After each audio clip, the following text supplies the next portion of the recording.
10, 13 mil pés já dá problema muito. Já dá muito problema. Dá dor de cabeça, dá enjoo, dá cansaço. E outra coisa, acima de 15 mil pés você começa a ter problema de pressurização. O avião precisa ser pressurizado. Perfeito. E o Bandeirantes não é pressurizado. E a falta da pressurização cansa demais. Você não consegue falar. Isso que a gente está fazendo aqui. Não faz. A 15 mil pés você não consegue. Você desmaia. Sente falta do... Cansa toda a área do estômago, do diafragma. Você não consegue conversar muito. Caraca. Então tem que ser um avião pressurizado. Tem avião hoje jato comercial que vai a 51. 52. Eu voei o Gulfstream, que vai a 52. Estava falando hoje, do Gulfstream. 52 mil pés. Vê a curvatura. Já dá para ver a curvatura da Terra. Suave. Não dá bem para sutil, ver, mas você percebe. E é escuro, né? Não, aí você não percebe escuridão ainda. Não. A escuridão você vai perceber acima de 60 mil pés. Ah, entendi. Mas você consegue ver a curvatura. A curvatura já. O nascer do sol e o pôr do sol, você vê de maneira muito bonita a curvatura da Terra. Que incrível. Bem suave, mas você vê que é curva. Esse negócio de dizer que a Terra é plana. Furada. A prova está aqui. Furada, não tem terra plana. Você consegue ver a curvatura. Caraca. Mas a gente na Embraer tinha isso. Vamos para a Austrália. Então a gente conheceu a Austrália. E para conhecer a Austrália, a gente saía de São José e ia até a Europa. Da Europa passava por cima do Mediterrâneo, vinha para a Índia, da Índia vinha para a Malásia, da Malásia passava aqui por essa parte da Ásia, que tem a Indonésia e mais algumas ilhas, e chegava na Austrália. Normalmente a gente entrava por Darwin. É uma cidade que fica bem aqui no norte da Austrália, Darwin. De Darwin a gente ia com bastante combustível, a gente ia direto a Sydney. Caramba! Então demorava. Ou seja, era uma volta. Era uma volta grande. Deixava o avião. Era meio mundo girado já. Meio mundo. Deixava o avião na Austrália e voltava via Havaí, Estados Unidos, de comercial, Miami e voltava no Brasil. Pensei, imagina. Não, porque o avião era vendido para a Austrália. Imagina fazer um bate-volta. É sacrificante, né? Era cansativo. É, muito cansativo. Mas a gente aproveitava, no meio da viagem, sempre tirava um dia ou dois para descansar, senão tu não tem nem como. Você passa uma semana pilotando. E é estressante a posição. Como são voos, etapas longas, são voos longos, no mínimo você fazia 8 horas de voo, cada etapa. 8 horas de voo. 8 horas dirigindo já é puxado. Mas é piloto automático, né? Você não põe a mão no avião. Você não deixa o piloto automático. Na mão é muito mais cansativo. Na mão já teve algum voo? O Tucano era todo manual, porque o Tucano não tem piloto automático. Verdade. Só o super já modernizado. Você levava 8 horas na mão. E não pode, como ele é um avião para acrobacia, ele é instável. Todo avião acrobático ele é instável. Você não pode ser você não tem que fazer muita força para ele mudar de posição. Para você fazer uma acrobacia, o manche tem que ser levíssimo, o mais leve possível. É o que se chama instabilidade. Você soltou o manche, ele cai. Ele vira, ele não tem estabilidade que tem um Bandeirante, um Brasília, um Boeing. Boeing, mesmo sem um piloto automático, você compensa o avião, você ajusta os comandos, você solta, ele demora um tempão para perder, para mudar de atitude. Nesses aviões acrobáticos, você não pode soltar o manche em hora nenhuma. Você solta o manche, você cai 150, 200 metros, 500 pés, rapidamente. Então, você tem que estar pilotando o tempo inteirinho. Pô, mas... Durante a travessia, porque era uma coisa tão cansativa e tão monótona, imagina. E eu fiz uma tentativa, que a turma da FAB já fazia nos aviões antigos, do piloto automático com barbantes. Foi o que me passou pela cabeça. Amarra um barbante na lateral do avião aqui, da fuselagem. Dá a voltinha. Daqui, passa no manche, amarra no manche, dá e amarra no outro. E amarra no outro. E na frente também, você tem que fazer assim, de lá para cá. E você aí, com um lápis, você põe um lápis no barbante e vai girando para apertar. É diversão, porque você está voando durante 8 horas na mesma proa. Essa é uma diversão, isso virava diversão para a gente, era um passatempo. Porque não tem muito. Para ver quem conseguia pilotar com lápis. Porque quem fazia isso era eu só. E aí eu ficava procurando um ponto. era diversão, porque no máximo você consegue ficar 10 minutos, mais ou menos, nunca estável, ele nunca fica estável 100%. Mas ele vai caindo um pouquinho, sobe um pouquinho, e você vai se divertindo e isso faz o tempo passar. Você, 8 horas. 8 horas sentado numa cadeira, experimenta sentar aí e ficar 8 horas. Você decolava, a gente decolava às 5 horas da manhã, com mais ou menos, movimento, com balanço. 4h30, 5 horas da manhã. E ia pousar na Ilha do Sal, né? 3, 4 horas da tarde. No arquipélago do Cabo Verde. Se saía às 5 da manhã, 8 e 5, 13, 1 hora da tarde você estava pousando. Então você ficava das 5 da manhã a 1 da tarde sentado numa cadeira dura. A cadeira ejetável, nenhuma cadeira ejetável tem braço. Então imagina você ficar numa cadeira sem ter lugar para apoiar. Não tem o que apoiar. No máximo a perna. Não é. E você tem que voar o tempo inteiro com o manche na mão. Quando a gente atravessava com 2 pilotos, um na frente e um atrás, como o Tucano é um avião também para instrução, principalmente a instrução avançada, você tem o mesmo comando na frente e você tem atrás. É duplo comando, que a gente chama, né? Então, iam 2 pilotos. O cara que ia atrás era passageiro, ele não fazia absolutamente nada. A combinação era que ele que ia atrás era passageiro total. Mesmo. Quem fazia tudo relativo ao voo era o piloto da frente. Então, daqui para Recife, ia o piloto da frente fazendo tudo. O de trás só pegava no manche quando a gente cansava. Dá para você segurar aí 1 hora para mim, 1h30, aí balançava o manche, falava com o cara de trás, deu um capacete, fone. Nesses trechos longos, a gente costumava tirar o capacete e pôr só um fone. Porque um capacete de 1 quilo, depois de 1 hora, 2, 3, 4... Nossa, verdade. Aquilo pesa 20 quilos na tua cabeça. Machuca muito. Não parece, mas machuca. Então, a exposição àquele peso do capacete... Se tirasse, dava um pouco mais de conforto. tirava e punha só fone, para poder se comunicar com o cara de trás. Tinha gente que nem o fone usava, ele punha borracha de proteção do ouvido, aquelas borrachinhas, e ficava lá, lendo um livro, lendo uma coisa. Porque como está ligado diretamente ao outro, na hora que ele precisava de auxílio, a gente precisava, então, balançava o manche, o cara percebia que a gente estava querendo, ele segura um pouco aí para mim. Aí ele ia lá e... Ele segurava e voava durante 2 horas, 1h30, 2 horas. Só que aí a gente pegava e continuava, e ia revezando. Entendi. Senão cansa muito. Para você ficar 8 horas com a aqui, manche na mão é muito cansativo. Entendeu? 8 e não horas. tem braço a cadeira, o espaldar da cadeira é reto, você vai 90 graus, não tem inclinação. Por conta da ejeção. E o assento não tem almofada, duro. Então senta nessa mesa sem braço de cadeira e fica 8 horas pilotando, voando. É altamente sacrificante. Tá aí, ó. Para quem está querendo entrar para a Força Aérea e virar um piloto... Não, mas Força Aérea você não tem isso. Isso que eu lhe falei, a Embraer era um caso específico. É só na Embraer, não, nem na Força qualquer Aérea. fábrica do mundo que fabrique um avião desse tipo e tenha que fazer esses voos... Aí tem, se não. Você tem que... Isso nem característica, isso não existe mais. O tipo de fábrica, o tipo de voo... Entendi. A Boeing, por exemplo, não tem problema nenhum. Você pega um Boeing dos Estados Unidos para cá, um voo comercial. Os pilotos, um piloto automático, tudo não tem bonitinho. problema. Mas um avião como o Tucano tem. A Pilatus, da Suíça, que fabrica o Pilatus, PC-12, que é o PC-9, que é o concorrente nosso, né? Eles tinham o PC-6, depois o PC-7 e depois o PC-9.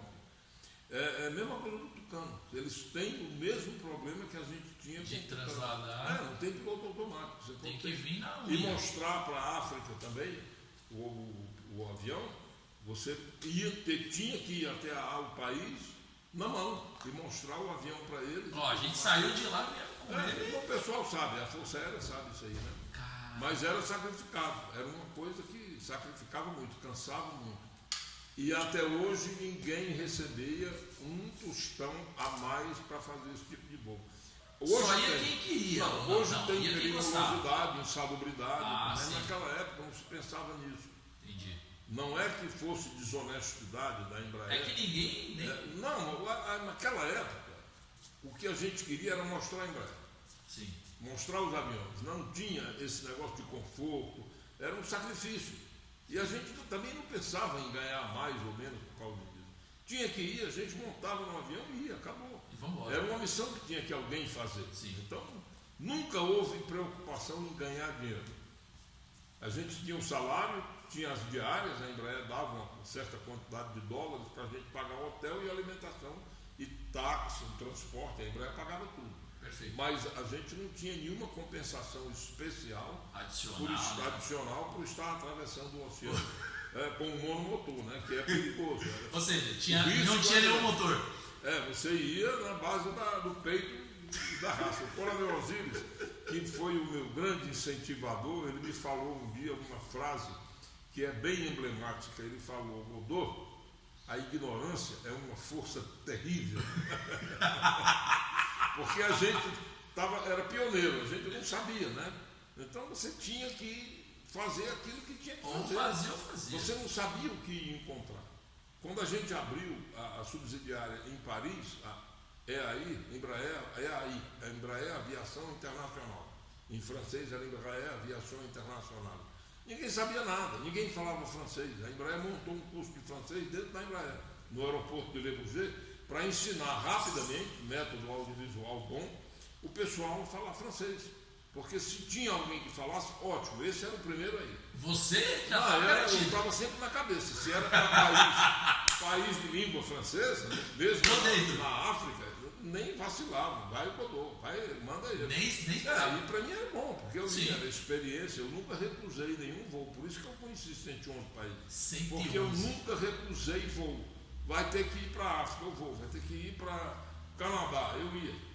Entendeu? A travessia do Atlântico Sul era uma coisa que a gente fazia com os tanques adicionais. Quando não dava tempo de instalar os tanques extras nos aviões, fosse Xingu, Bandeirante ou Tucano, a gente tinha que atravessar pelo Atlântico Norte. Então você vinha do Brasil até a Flórida, da Flórida subia a costa leste dos Estados Unidos até o Canadá, o nordeste do Canadá, do nordeste do Canadá, na península do Labrador, a gente ia para o sul da Groenlândia. Tem cenário melhor do mundo. Tá puxando uma. Isso é música, né? Isso é música. Isso não atrapalha. A gente ia para o sul da Groenlândia, para um povoado que se chama Narsarsuaq, é uma expedição científica. Já ouvi falar. Tem 3 lugares que a gente costumava pousar dependendo do tempo. Como é que a meteorologia está? Porque o tempo lá não era um dos melhores. Só no verão aqui é bom, mas durante o inverno é terrível. Mas a gente ia ou para Narsarsuaq, ou para Gotthard, ou para Frobisher Bay. Eram 2. Mas a gente decidia isso no nordeste do Canadá, na península do Labrador. Eu já fiz a simulação para Narsarsuaq. A gente pousa num lugar que chama Goose Bay. A península dos gansos. Aí é uma base militar americana. A gente de lá vem para a Groenlândia, da Groenlândia vem para a Islândia, da Islândia vem para a Escócia.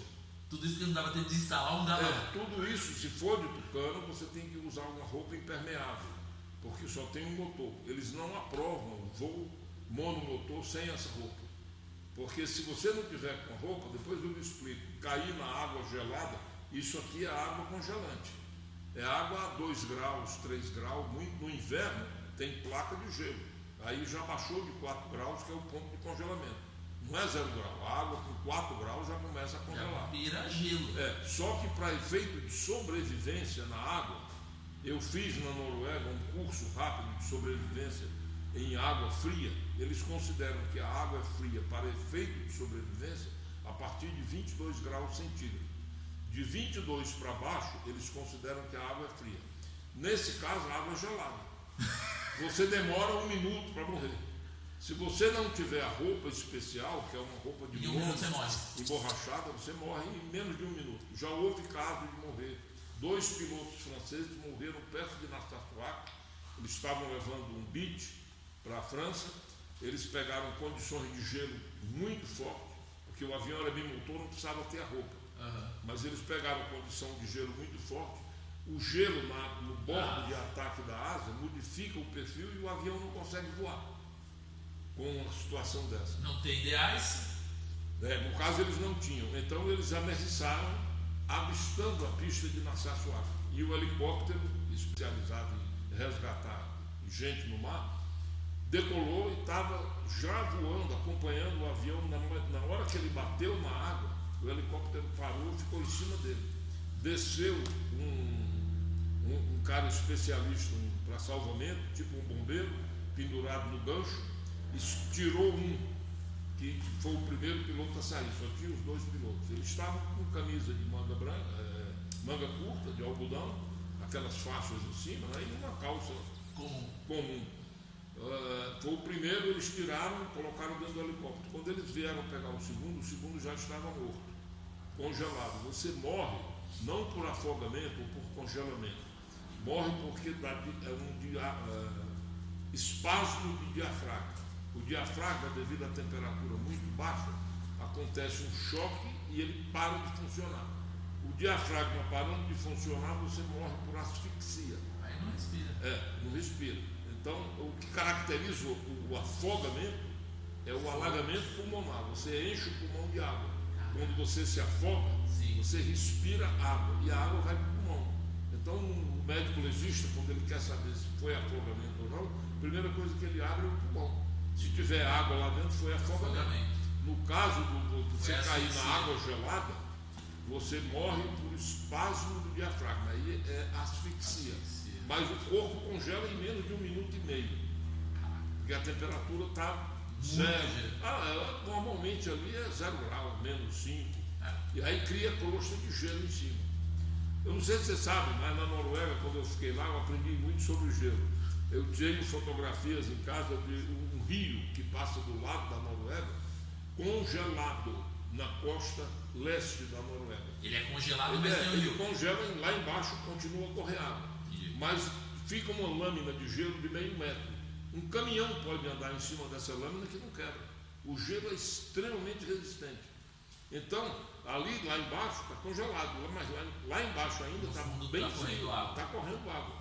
Mas é fria, é gelado. Caiu lá dentro, zero chance. Você vê em desenho animado e mesmo em filme de exploradores, eles fazem um buraco. Mas aí a camada está meio metro, está 20 centímetros, um pouquinho, para fazer pesca.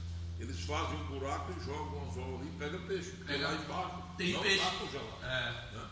É comum isso lá. A turma se diverte fazendo isso.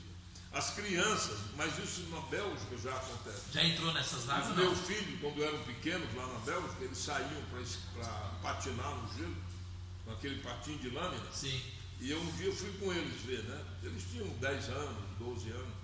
E saía a turminha dele do prédio, do condomínio, vamos patinar, vamos, porque tem muito lago, poça d'água, congela, grande, né? E mesmo no lago, nos parques, você pode patinar. Né? E aí como é que eles sabem se o gelo está grosso ou fino, se vai quebrar ou não? Macete. Assim como a gente aqui tem brincadeiras que você descobre coisas, né? Lá eles jogam pedra. Eles sabem mais ou menos o tamanho de uma pedra, que se ele jogar aquela pedra em cima do gelo, se o gelo quebrar, não pode ir. Não é uma pedrinha pequena, não é uma bola de golfe. É uma bola maior que esse copo um pouco. E é uma pedra pesada. Então ele joga aquela pedra no gelo, a meninada, deixa eu ver se esse daqui está bom. Joga mais longe, porque pertinho ali da terra está congelado. Ele vai congelando dali para fora. Aí lá dentro, eles jogam uns 3, 4 metros, se não quebrou, tá duro, põe um patinho e vamos patinar. É a técnica. É melhor do que entrar. E funciona. Eles vão com um patinho pendurado no pescoço, aí joga a proteção da lâmina, põe no pé e vai patinar. E eles sabem se está fina ou grossa, jogando na pedra. Ou seja, tudo tem uma manha. Tudo tem, depende do lugar, né? Mas lá na Groenlândia a gente tinha esse problema. Atravessar isso aqui são 1, 2, 3 etapas de 4 horas em cima da água gelada. Você tem que ter essa roupa. Esses translados não eram comuns. Não era comum, mas eu fiz algumas vezes. Porque era só por conta de não conseguir fazer a instalação. Às vezes não dava tempo. A Embraer chegou uma hora que era uma loucura. A indústria aeronáutica estava fervendo. Tinha o projeto do Tucano, do Bandeirante, do Xingu. E a gente costumava dizer que o Bandeirante tinha uma versão e algumas subversões, né? Que era o Patrulha, tinha o avião de sensoriamento que a Terrafoto usava, com câmeras, com tudo. Tinha o avião comercial, tinha o avião cargueiro. Então tinha inúmeras versões. Tudo isso tinha que ser fabricado e mostrado e vendido. Era ótimo trabalhar lá, porque você chegava de manhã, a Embraer tinha um dos expedientes mais puxados que eu já vi. Começava às 7h30 da manhã e terminava às 17h45, com 45 minutos para você almoçar. E às vezes não dava tempo, você comia lanche na sessão, tinha uma geladeira com maçã, banana, leite. Foi aí que você aprendeu a comer? Aí você não dava tempo, não dava tempo de almoçar, era o que tinha, pegava e voava. No áureo tempo da Piper, que a gente fabricava, era o Carioca, o Corisco, o Minuano, o Sertanejo, o Sêneca e o Navajo. A gente fabricava 6 tipos de Piper. Eu cheguei a voar 11 aviões num dia só, para fazer voo de produção. Porque quando o avião está em fase de protótipo, o voo é muito cansativo. Você tem que fazer uma reunião, discutir o que você vai fazer. Eu tenho um engenheiro anotador que vai com você em voo para seguir um cronograma, uma lista de coisas que você vai ver, né, no voo de teste. Porque o voo de teste você sempre decola para fazer alguma coisa muito específica. Você quer ver como é que o avião está se comportando no stall, para ver como está stall carregado, stall com o centro de gravidade à frente, stall com o centro de gravidade atrás. É um voo extremamente técnico, cansativo, e cada vez que você voa, você vai fazer uma ou duas coisas no máximo, entendeu? Então você demora, você faz no máximo um voo de manhã, um voo à tarde. Mas no caso da Piper era voo que a gente chama de produção. O avião está fabricado, a fábrica lá nos Estados Unidos, em Vero Beach, eles já fizeram tudo o que precisava fazer com os aviões. Os aviões já estão certificados, já estão aprovados. O que a gente fazia quando montava o avião aqui, quando fabricava, era fazer o voo que a gente chama de voo de produção. O Bandeirante era assim, o Xingu, o Brasília, o 145, o Jato, todos eles eram assim. Depois que você aprova o avião e fabrica o avião, você tira o avião da linha de produção, tem uma equipe que afina o avião, que é quando ele sai da linha pura, ele sai cheio de problema, entendeu? É mau contato, é um fio que não foi apertado direito. Então tem um time que chama-se preparação para o voo. O avião sai da linha, ele não voa direto, ele vai para dentro de um hangar, aí essa turma cai de pau em cima do avião e afina o avião. Também tem que ver os motores, porque o motor vem da fábrica e é instalado no avião, agora ele não girou, dentro do hangar ele não girou ainda. Aí ele vai para a mão do pessoal que faz a preparação para o voo, aí eles afinam o motor, faz toda a ligação, põe óleo, combustível, tudo, vai para um lugar fora da Embraer, fora da fábrica, do outro lado da pista, tem uma área só para dar partida nos motores e testar o motor, ver como é que o motor está se comportando. A gente chama de rosa dos ventos, porque lá tem uma rosa dos ventos grande desenhada no chão para você calibrar a bússola. Você tem que saber. Então é um voo que ensina muito. Eu aprendi muito e ninguém, a não ser os pilotos de fábrica, tem essa chance de fazer esse tipo de voo. A galera que está chegando agora. Não, você sabe tudo do avião. Você sabe como é que funciona, por que funciona.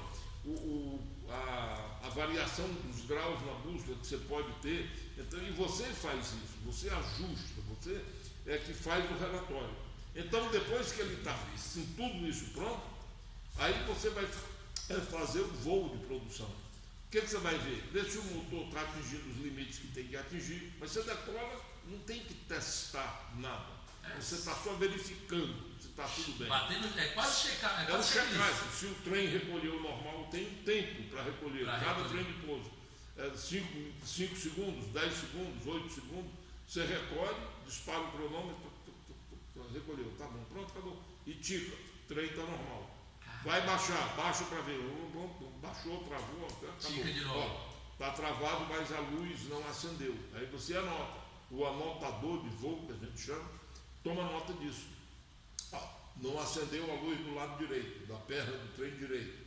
Então ele tica aquilo. Quando chega lá embaixo, ele fala, aconteceu isso. A equipe pega de novo o avião, leva para o hangar, e dá outra acertada, outra refinada e coloca para voo o avião de novo. Então você voa, faz o relatório, entrega, vai para a sessão, já tem outro para você voar. Diz, agora tem um avião assim, você pega, vai voar. Ou seja, para o avião chegar no ponto final dele... Demora, é um processo lento. O Bandeirante, quando começou, acabou, né? Não tem mais fabricação, ele demorava 9 meses. Era como uma criança. Desde que você fabricava a primeira peça primária, até a hora que o avião saía na porta do hangar, na linha de produção, todo esse processo demorava 9 meses. Se você pudesse fazer teoricamente isso, quero encomendar um avião. Aí, vamos começar hoje a fabricar teu avião. E aí começava a cortar as peças, porque é alumínio, é chapa de alumínio cortado, dobrado. Até ele chegar na porta do hangar e saindo, demorava 9 meses. É um processo lento, não é como o carro. É um filho mesmo. O carro. Se você for na GM, sai por minuto. Né? Às vezes já vai outro. Avião 9 meses. Porque já está tudo pronto. Você só vai montando. O avião depende de ajuste. Você tem que pôr a placa, às vezes o furo não está exatamente no lugar, você dá uma ajustada dele, rebita. É um processo demorado, não é fácil. Não é uma coisa simples. Não é simples. Quem pensa que é simples, não, tem uma curiosidade que eu sei que talvez você não saiba. O avião é o produto do ser humano que usa o maior número de tecnologias. Ali dentro você tem indústria têxtil, o tecido dos bancos, o tecido das cortinas que você usa no avião. Você tem a indústria pneumática de borracha, né? Para fabricar pneus, você tem lá. Eletrônica hoje é extensamente utilizada. Fibra de vidro, fibra de carbono, todo tipo de fibra tem. Eletrônica de monte, entendeu? E aciaria, cabo de aço no avião, lâmpada, eletricidade. O avião é o produto do ser humano que reúne, que engloba o maior número de tecnologia. Desenvolvido pelo ser humano, né? Desenvolvido pelo ser humano. Tem muita coisa. E a voo comercial até comida, né? Você pega uma haste de aço, é aciaria pura. Aquilo ali você compra um tubo de aço que vai instalado no avião, é uma fábrica especializada que fabrica aquele tubo. A Embraer não vai fazer um tubo. Ela só a parte do motor, tem fundição do bloco do motor. Então é muito complexo. Muita coisa ao mesmo tempo. Para-brisa é outra área. Você tem que ter alguém que mexe com plexiglass, com vidro, com esse tipo de coisa, né? Verdade. E é complicado. Plexiglass. Acho que foi o Seger. É o que inclusive policarbonato. É um próximo que vai vir também, um amigo meu que é piloto da Gol, que ele foi da Varig. Piloto hoje de 737, instrutor de Dumont. Ele falou, cara, um glass é, sei lá, quantos $1.000. É caro. Quando eu voei no Kuwait, depois que eu terminei na minha fase de companhia, da Vasco e tudo mais, eu fui morar no Kuwait. Eu morei 6 anos no Kuwait, no deserto.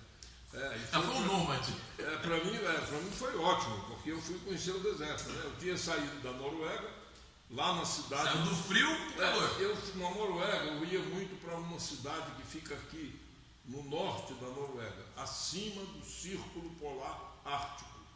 É frio. É muito frio. No inverno forte você chega a pegar menos 30, menos 35. Tá maluco. É gelo direto. Aqui tem áreas onde o gelo nunca se desfaz. O círculo polar é 23 graus, a cidade de Alta fica 25, 26.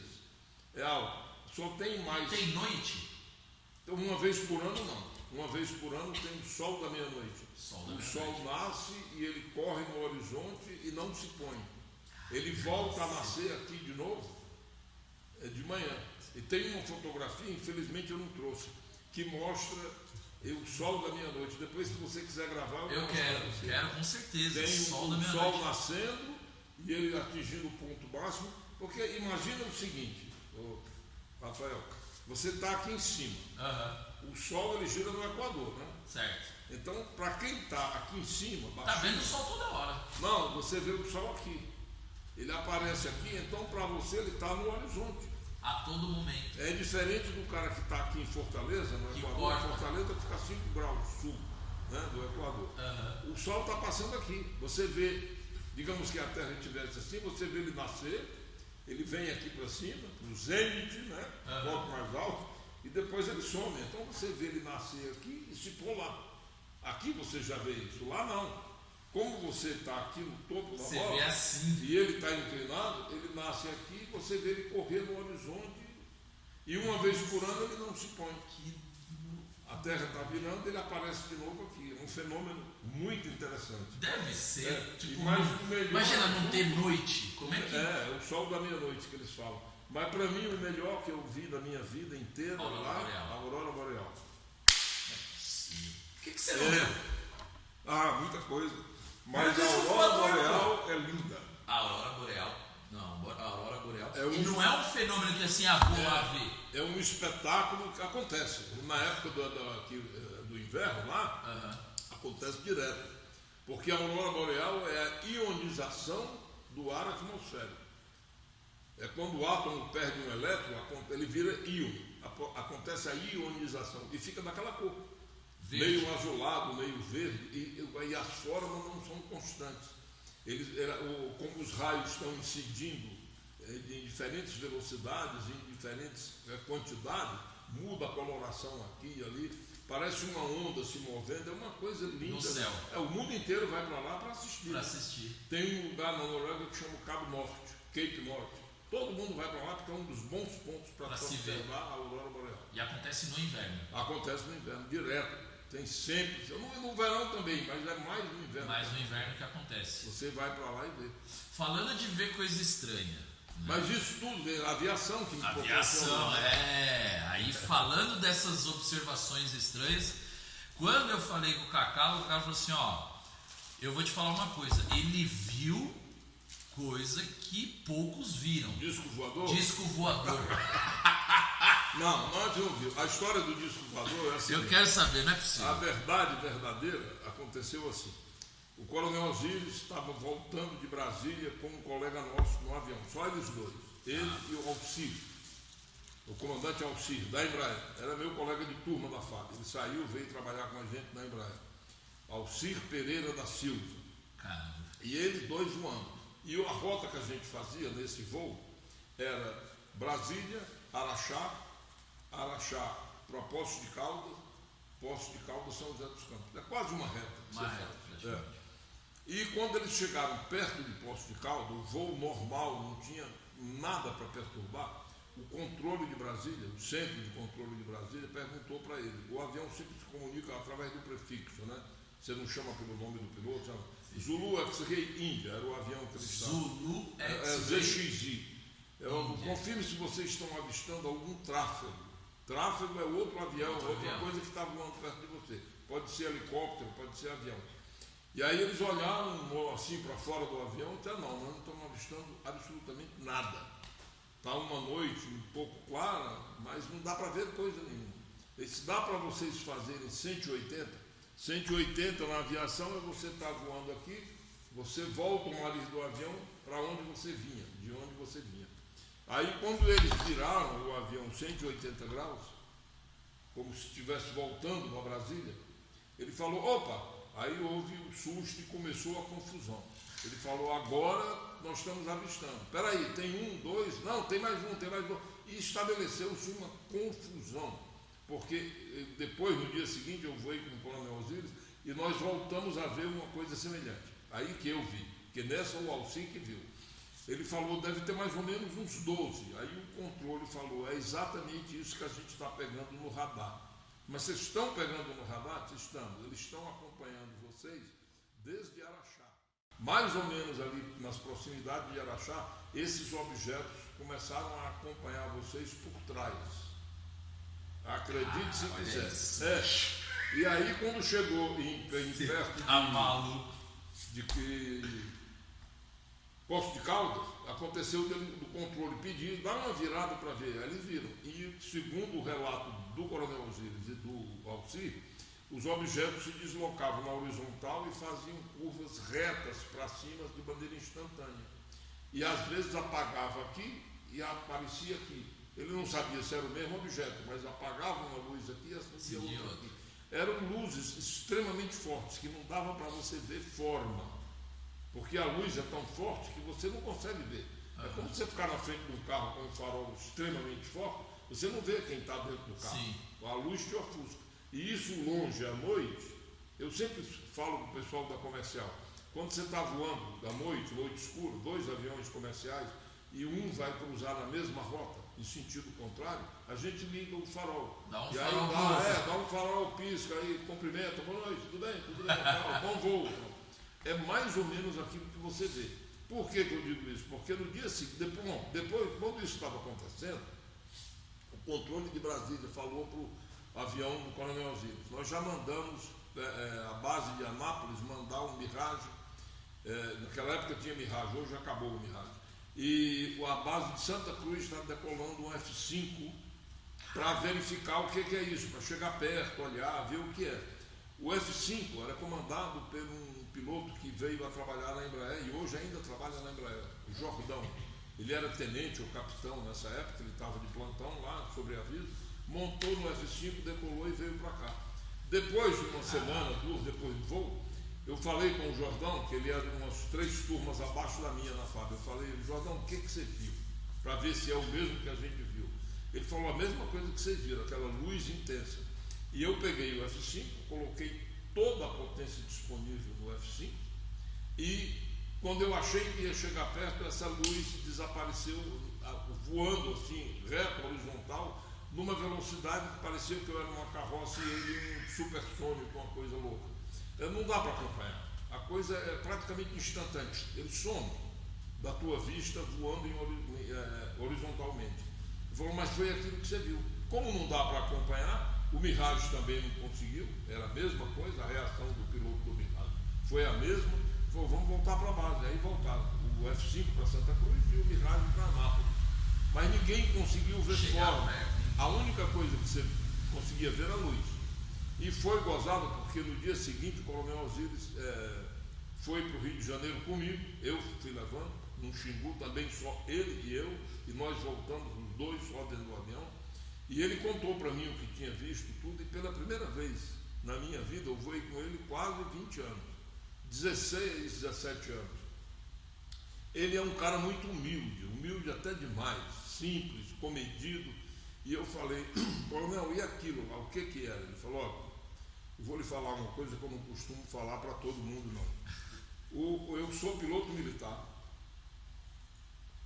você me conhece, eu sou mestre em ciências aeronáuticas pelo ITA, eu sou engenheiro aeronáutico, fiz o mestrado no ITA, eu sou presidente e diretor superintendente de uma fábrica de aviões.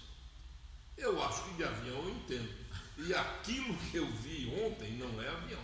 Avião não se comporta daquela maneira, pelo menos nas condições em que nós conhecemos hoje aqui no planeta. Nós não temos tecnologia para um avião fazer aquilo que aqueles objetos estavam fazendo, porque era um objeto, porque o radar pegou. O radar não pega luz. Um ponto de luz é até meio impossível você ter um ponto de luz. Como é que você vai ter? Tem que ter uma massa, alguma coisa que produz a luz.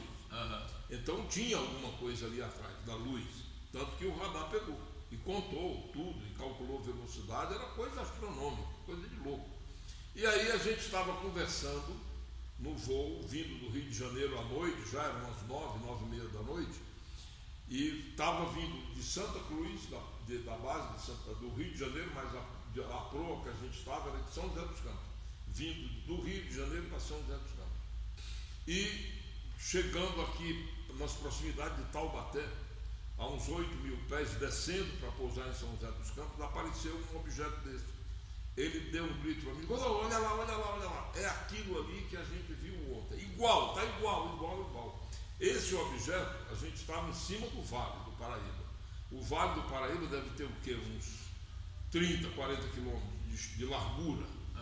Ele correu da extremidade esquerda, de cima da Serra do Mar, mais ou menos, para cima da Serra da Mantiqueira, em 2 segundos, 1 segundo, assim. Você não consegue calcular. E aí apagou. Ele está vendo? Apareceu lá, correu e apagou.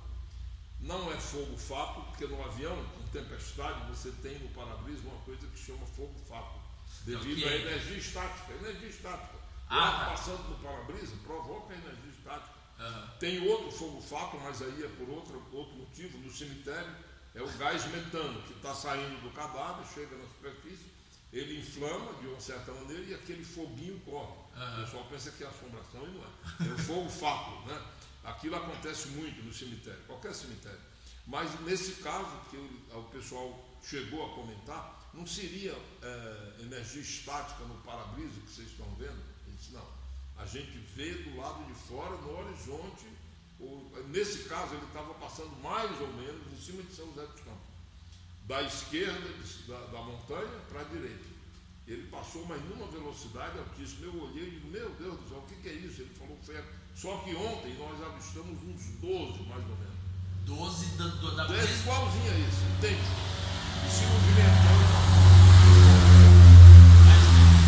É do amador, é colônia. Hoje é igual, a todo fim de semana é assim. Tá lindo. Então ele falou, é a mesma coisa que a gente viu, que nós acabamos de presenciar. Foi isso aí que a gente viu ontem. É muito prazer, mas não dá para dizer muita coisa. Aí, se ele fala, e ele não tem, né? Não é uma pessoa qualquer que fala. Exatamente, então, né? Tinha alguma coisa. Agora o que era? Ninguém sabe. Eu li um livro, uma ocasião, que falava, se for da Terra, é o segredo mais bem guardado até hoje do mundo. Se for uma coisa fabricada pelo homem, né? Entendi. Se não for, a gente não vai saber. Não vai descobrir que é, porque essa inteligência que é capaz de fazer isso não vai se deixar pegar à toa, né? Exatamente. E é interessante isso. Eu acho que tem alguma coisa lá fora. Você não pode querer que a vida seja privilégio do planeta Terra. Só nós. Agora, pode ser uma vida completamente diferente da nossa, né? Sim. Não precisa ter braço, olho, boca, língua. Exato. Você vê o peixe ele mergulha, ele vive na água e ele respira com a guelra. O ser humano ainda não conseguiu chegar nesse produzir uma guelra para você mergulhar e respirar e tirar o oxigênio da água e sobreviver. E, no entanto, o peixe, a natureza, faz todo dia. Eles fazem isso, né? Sim. Então, é uma coisa que a gente admite, vê. E por que no universo não tem uma inteligência maior? Você sabe que agora, né, 2023, não sei lá se isso aqui vai para a posteridade ou não, mas estamos em 2023, nós temos um ser humano, uma empresa de um ser humano chamado SpaceX, que tem a ambição de ir até Marte, mas olha o trabalho todo dele. Então, é missão sem volta, né? É missão sem volta. Mas já tem assim de candidato. Querendo ir. Eu iria, facilmente, né? Quem não iria? Sabendo. Agora, isso em 2023. Há muitos anos atrás, o homem pousou na Lua. Muitos anos 69, atrás. eu assisti. Pois é. E aí, assim, de lá pra cá, de 69 pra cá, a gente está conseguindo agora pensar em ir pra Marte. Então, assim, são muitos anos. Né? Acaba indo, mas são muitos anos. Viagem sem volta. Agora, será que esses objetos, alguma coisa, não são algo muito além, né? Não faço ideia, mas é avançado. É mais avançado do que nós. Ah, claro. Muito mais do que nós. Para chegar na velocidade chegou. Se eles vêm de fora, só para entrar na atmosfera terrestre, eles já venceram uma barreira enorme. Porque todas as naves que a gente tem entram uma vez e fica, né? Não tem esse negócio de entrar, voar e subir de novo. Não, ele vem e fica. O Space Shuttle pousava, né? E ficava aqui. Não tinha um toque repetido.